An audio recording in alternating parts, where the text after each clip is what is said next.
Hey there, I'm Mark from Spectrum Pulse, and today we have from Geese 3D Country. Full disclosure, Geese was a Brooklyn act I missed in 2021, the wave of nervy, challenging experimental rock that all dropped that year. Let's be fair, so did a lot of folks, but I probably shouldn't have. Going back to Projector, its shouty, jangling post-punk was actually pretty good, but I had heard that 3D Country was a much bigger swerve, and that's certainly true, because 3D Country is a rather strange beast to quantify. The closest way I can describe it is taking that nervy, post-punk edge and then slamming it straight into that narrow mid-70s window when prog rock had more crossover with blues, boogie, southern rock, even funk. Think David Coverdale era Deep Purple or Leonard Skinner at their wonkiest, all with the unchecked ego and horniness, but more twang, wild compositional shifts, and a lot of existential nightmare fuel. And one thing you will start wondering is just how seriously you should buy into all this. Looking at the psychedelic time and space-bending weirdness of the lyrics,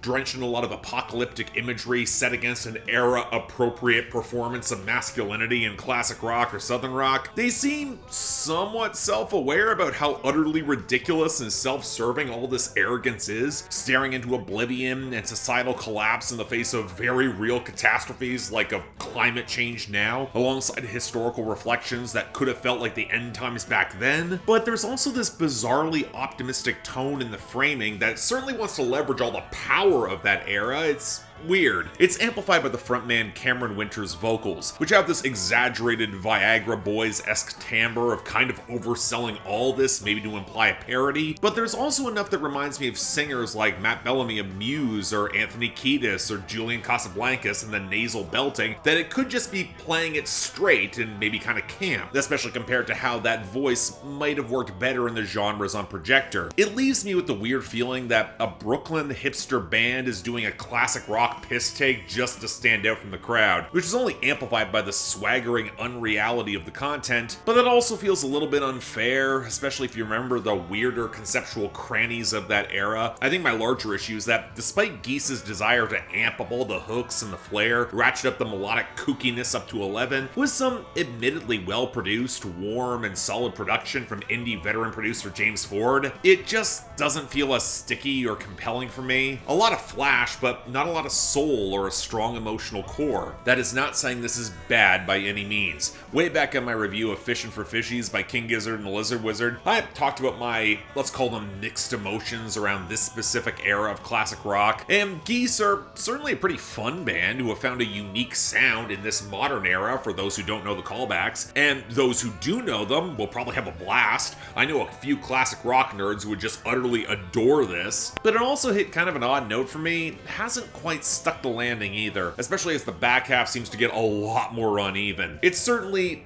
an interesting listen. I do think it's decent. Probably not one I'll revisit much though, gotta say. So yeah, thanks a lot for watching. If you want to see more reviews, please be sure to like, share, drop some comments, and subscribe. It'd be greatly appreciated. Again, this is a bit of an odd album. I know it's getting a ton of critical acclaim. I know what it's doing, I get the appeal, I get a lot of the wild flair, it can be fun, it just didn't stick as deeply as I was hoping. Beyond that though, if you guys want to get my albums on my schedule for 2024, or just support the channel or yell at me on my Discord server, link to my Patreon is right over there. Don't feel obligated, tough times, I understand. Options available though. Till then, I'm Mark, you're watching Spectrum Pulse, and I'll see you next time.